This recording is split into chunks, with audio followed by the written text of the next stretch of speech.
Yellowstone is all over this. We're tainted by Yellowstone, which on some level I can't stand, because I think 1883 stands alone. But what the this woman from down there New Zealand. New Zealand. Right.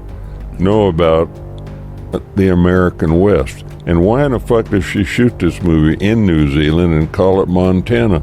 I grew up going fishing and, spending time with. Yeah. And they were all pretty hardcore. They were gentlemen. I mean, they weren't assholes. Sam Elliott has never cared much for Hollywood's new rules. He has kept decades of resentment bottled up, until now. Uh-huh. They're all running around in chaps and no shirts. There's all these illusions of reality throughout the fucking movie. To some, he's just a grumpy old cowboy stuck in the past. But to insiders, this is the final warning shot from a man who's had enough of the industry's hypocrisy. I've never really understood that whole thing where we're all captivated in Hollywood by youth, and I don't know, I always kind of think it's like libido driven and money driven today. He's finally naming names, and what he's about to reveal will change how you look at 6 Hollywood legends forever. Sam Elliott has built his entire career on playing rugged, no-nonsense men of the West. From Tombstone to The Big Lebowski, and most recently 1883, Elliott didn't just wear the cowboy hat, he embodied it. So when The Power of the Dog, a Netflix Western drama directed by Jane Campion, began racking up Oscar buzz in 2021, Elliott watched it, and he was furious. He didn't stay quiet about it either. I mean, they made it look like, what are all those dancers, those guys in New York that wear bow ties and not much else? Uh-huh. Remember them from back in the day? Oh, the Chippendales? Yeah. Yeah. That's what cowboys in that movie looked like. That wasn't some offhand remark. It was a boiling over moment from a man who had been watching the industry shift away from the kind of storytelling he believed in. Elliott was particularly irritated by the film's portrayal of masculinity, which he saw as unauthentic to the true spirit of the American West. He didn't name Benedict Cumberbatch directly in the beginning, but the comments left little doubt about who he was referring to. Cumberbatch played a repressed, emotionally complex cowboy in the film, a character critics hailed as nuanced and modern. But to Sam Elliott, it was Hollywood cosplay. Elliott made it personal, not just about performance, but about authenticity, and especially about the director, Jane Campion. He questioned her qualifications to tell a story set in the American frontier because, as he put it, she's a New Zealander. It wasn't just criticism, it was a call-out. But what the this woman from down there New Zealand. New Zealand. Right. Know about the American West? And why in the fuck does she shoot this movie in New Zealand and call it Montana? Naturally, Hollywood responded. Jane Campion fired back during a press conference after Elliott's podcast went viral. "I'm sorry, he was being a little bit of a bee. He's not a cowboy, he's an actor. The West is a mythic space, and there's a lot of room on the range." Trying very hard not to say anything about a very odd reaction that happened the other day on a radio podcast over here. And Benedict Cumberbatch also addressed the backlash with far more restraint, saying, but Sam Elliott wasn't walking any of it back. During a press event for 1883, the Yellowstone prequel where Elliott starred as Shea Brennan, he said, "I wasn't criticizing the fact that it was a story about homosexuality. I was just, where is the Western in this Western?" That's as close to a clarification as he ever gave. No apology, no retreat. Because for Elliott, it wasn't about sexuality. It was about how far the industry had drifted from the kind of Western he had spent his life defending. Yellowstone is all over this. We're tainted by Yellowstone, which on some level I can't stand, because I think 1883 stands alone. Here's what makes this feud different. Sam Elliott wasn't trying to cancel anyone. He wasn't even asking to be agreed with. What he was doing was refusing to play the game. At 80, he was done pretending he liked something just because critics did. The controversy over The Power of the Dog revealed a deeper split, not just between Sam Elliott and a single movie, but between two versions of Hollywood, one that celebrates complexity and subtext, and one that demands grit, sweat, and unspoken rules. And when it came to that divide, Sam picked his side. If there's one name that dominates modern Westerns as much as Sam Elliott's, it's Kevin Costner. Dances with Wolves, Wyatt Earp, Open Range, and of course, Yellowstone. But while most fans might expect these two titans of the genre to ride side by side into the sunset, the truth is far more complicated. Sam Elliott has never minced words about Hollywood's selective praise, especially when it comes to actors he believes get more credit than they deserve. And though he's never named Kevin Costner outright, he's thrown enough sharp barbs in interviews to raise eyebrows, especially when discussing the kind of westerns that get rewarded. In a 2005 LA Times interview, Elliott said, "There are a lot of actors who put on a cowboy hat and get called legends. It's not the hat that makes the man. You either have it or you don't." He didn't say Costner's name. He didn't have to. Around that time, Costner was fresh off his film Open Range, a movie praised by critics and considered a return to the classic Western. But Elliott's dig felt personal, aimed at someone who, in his view, might be playing a cowboy but not living it. See, Elliott is a cowboy in and out of costume. Born in California, raised on Western films, and trained as a character actor, Sam Elliott lives the genre. Costner, on the other hand, has often dipped into it when it served his career and walked away when it didn't. That inconsistency doesn't sit right with Elliott, who once said, "There's a difference between loving the land and loving the idea of being seen as someone who does." That's the core of Elliott's quiet resentment toward Costner: authenticity. While Costner enjoys massive mainstream success, winning Oscars for Dances with Wolves, headlining the juggernaut that is Yellowstone, Elliott has always occupied the space of the working man, gritty, raw, usually underpaid and undercredited. When Elliott finally got his turn at the Yellowstone universe with 1883, fans assumed it was a passing of the torch, but Elliott made it very clear in interviews that he had no love for the original show. "I don't watch Yellowstone. I love Costner. There's a lot of good people on the show, but I don't watch it. I don't like it." That pause, that tone. "I love Costner, but I don't like the show." It's a polite version of Elliott's usual directness, but it leaves little doubt about his view. If Yellowstone is the glossy, big-budget Western for the streaming generation, then Elliott's 1883 was his answer: brutal, bleak, and real. When pressed on the differences, Elliott didn't hold back.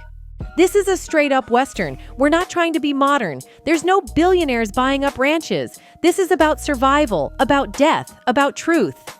In a way, this was his dig at the soap opera elements of Yellowstone: the glitz, the private helicopters, the boardroom deals, the big hats worn by boardroom cowboys. For Elliott, that wasn't the West. That was branding. And branding is something Elliott has always distanced himself from. Even as 1883 racked up viewership and acclaim, Elliott remained allergic to the red carpet hype.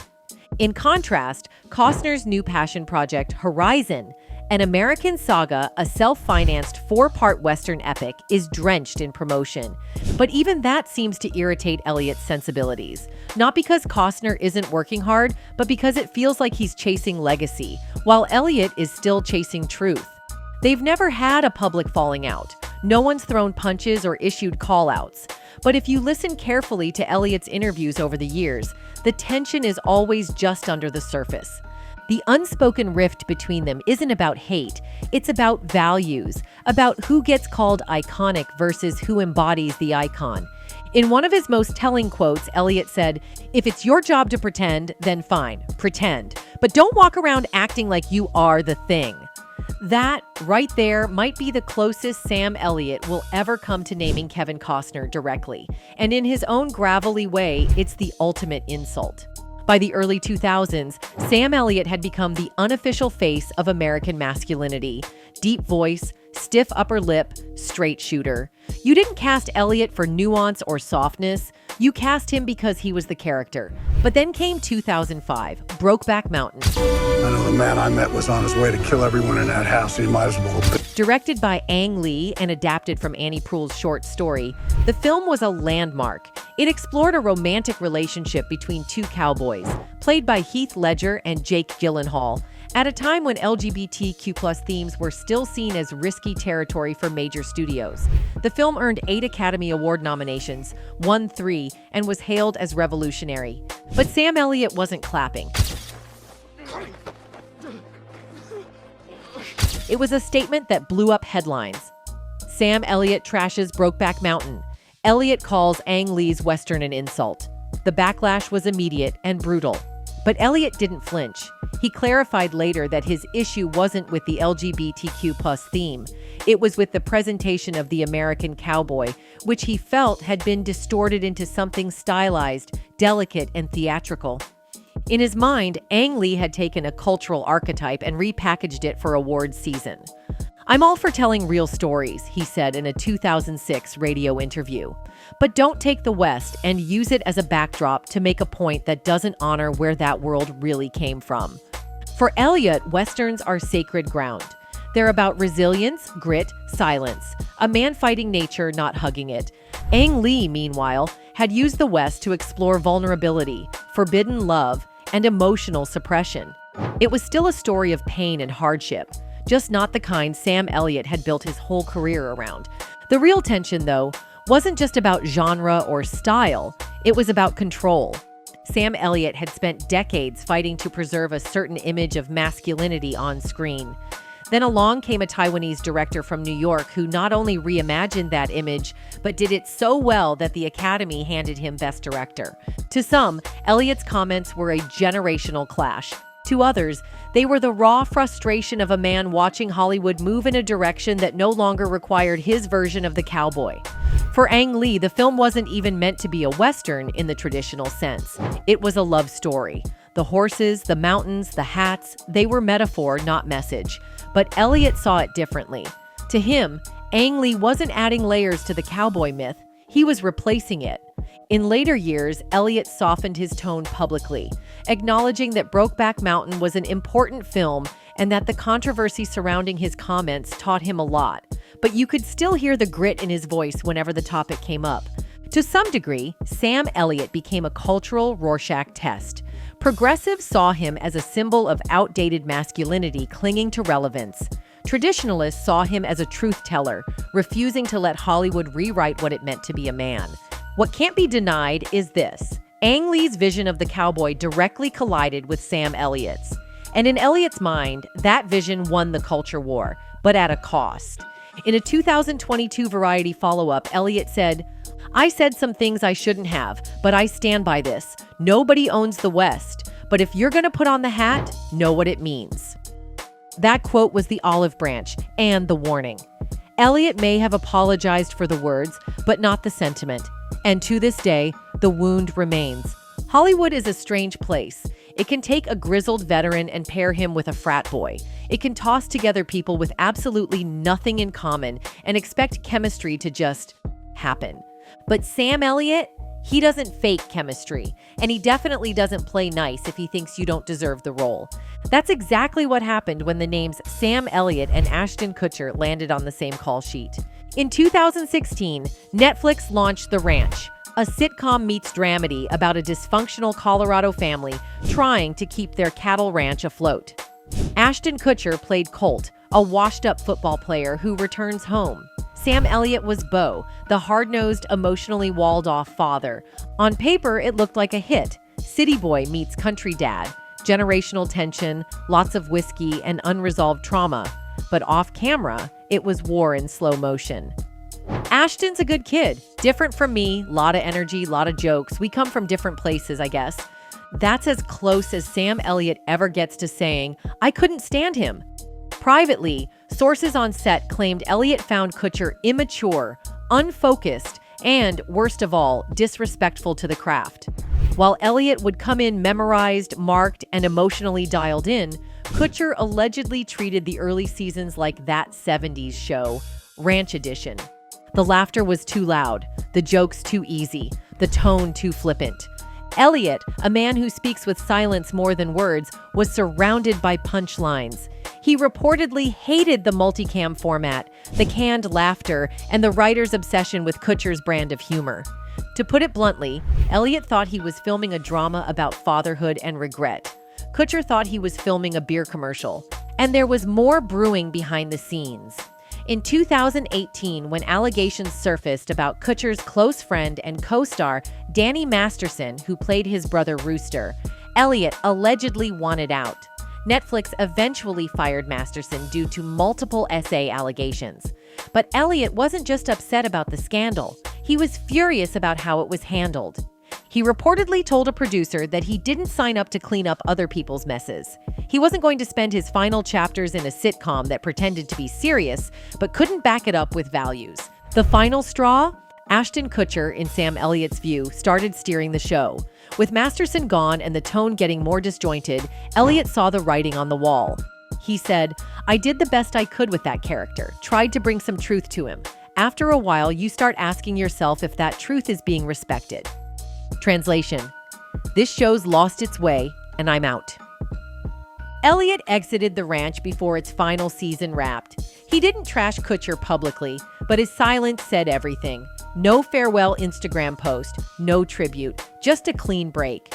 In a 2020 GQ interview, when asked what he learned from his time on the ranch, Elliott didn't name names. He didn't have to. If you'd spent a career playing the heart of the American West, the last thing you wanted was to ride off into the sunset with a guy who got famous yelling, "Burn," on national TV.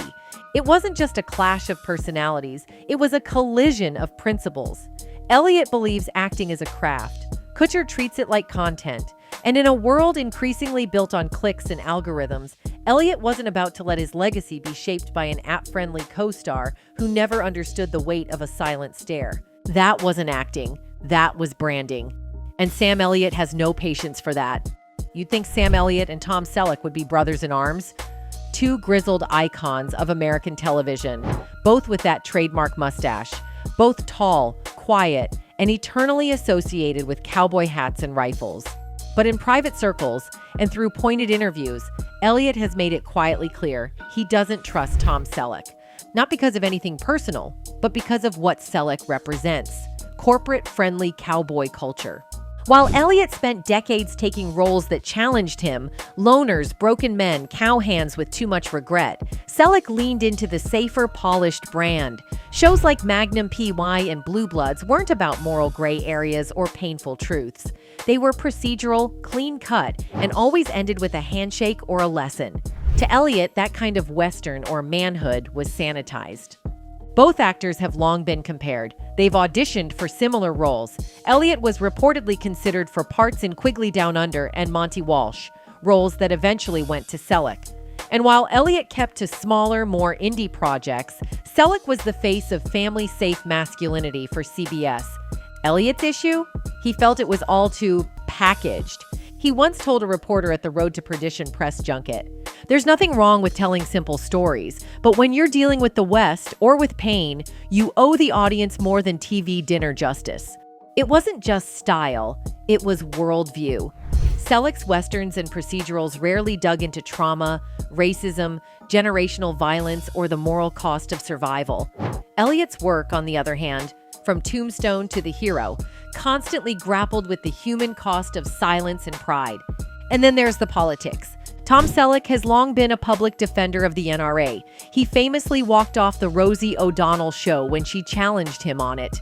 His appearances in NRA promotional material didn't sit well with several of his peers, especially those who believed in a more measured, less commercialized approach to gun culture in America. Sorry, Anthony, I'm not a spokesman for the NRA. In fact, all I can tell you is I was a member when I was a kid. I was a junior NRA member. I learned firearm safety. And from what I see in the last 3 months, they don't do a lot of the stuff that you...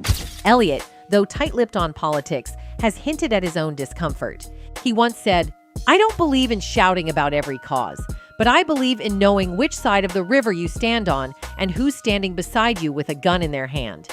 It wasn't a direct shot at Selleck, but it was close enough that some entertainment blogs picked it up. Still, perhaps the biggest divide between the two men was their view on legacy. Elliott has never wanted to be a brand. He resisted action figures, merchandise, even perfume campaigns that once approached him after Tombstone.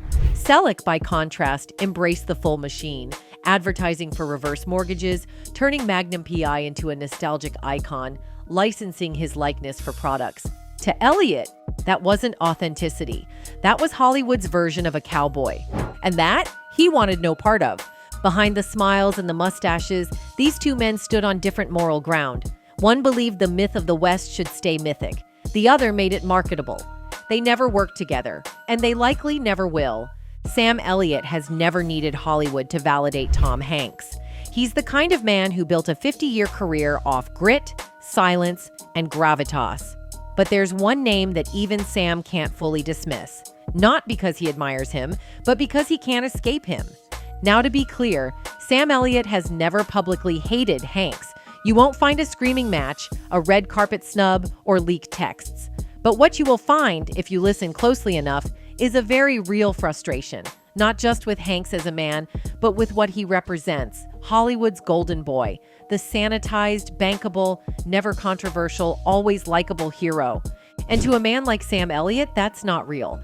It started in the 1990s when Elliott was landing gritty, thankless roles in films like Tombstone and Gettysburg, pouring his soul into every line.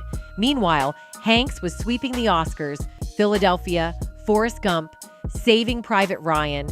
Elliott didn't resent the success, but he did resent the myth that came with it, that Hanks was the ultimate everyman, the ultimate American. Because in Elliott's mind, that every man looked a lot dirtier, a lot more damaged, a lot more honest. I've never really understood that whole thing where we're all captivated in Hollywood by youth, and you know, I don't know, I always kind of think it's like libido driven and money driven today. Critics at the time thought he was talking about the dude, but some believe it was a veiled shot at the Hanks archetype, the one Elliott never fit into and never wanted to. Then came Road to Perdition. This was the one time Elliott's team seriously pushed for a role in a Hanks-led project. Sam was interested in the Paul Newman role. Rumors say Elliott even read for it quietly, but the studio felt he didn't have the same emotional warmth as Newman or Hanks. Translation? Too rugged? Too real? That rejection stung. In later interviews, Elliott would praise the film's cinematography and cast, but always stopped short of complimenting Hanks directly. When asked about his thoughts on Tom, he once said, "He's America's favorite son. That's a hard title to carry, and maybe a harder one to challenge." That line says it all. Sam didn't hate Tom Hanks. He hated that fans couldn't hate him, that no matter how safe or bland the role, critics and audiences would eat it up. Hanks was untouchable. He was institutionalized empathy. And that, in Elliott's opinion, was a bit too polished, to be honest. Another sore spot was News of the World. It was a Western. It was intimate. It was exactly the kind of film Sam Elliott would have led 20 years ago.